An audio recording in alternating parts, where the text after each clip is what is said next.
লে ওষুধটা খেলে। মুখ খুলিছে? না ম্যাডাম, কাল থেকে কিছু খাওয়া দাওয়া করেনি তো, তার উপর আবার প্রচুর টর্চার করা হয়েছে, অজ্ঞান হয়ে গেছিল। হাসপাতাল থেকে এক্ষুনি ট্রিটমেন্ট করে নিয়ে আসলাম। ডাক্তারের ওষুধ দিয়েছে, সেগুলোও খেতে যাচ্ছে না।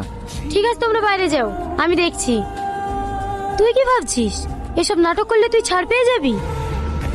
আমি নাটক করছি না সালমা, তোমরা যদি আমাকে মেরেও ফেলো না, তবু আমি শুধু একটা কথাই বলবো, আমি এসবের কিচ্ছু জানিনি। দেখো, আমি তোমাকে একদিনের জন্য হলেও ভালোবেসেছি। তুমি এভাবে পড়ে পড়ে মার খাচ্ছ, কষ্ট পাচ্ছ, আমার খারাপ লাগছে না বলো? তোমার অ্যাকাউন্ট থেকে এতগুলো টাকা ট্রান্সফার হয়েছে, তার সমস্ত এভিডেন্স আমাদের কাছে আছে। তোমার বাঁচার আর কোনো উপায় নাই। তাই তোমাকে বলছি, তোমার সাথে কারা কারা ছিল নামগুলো করে দাও।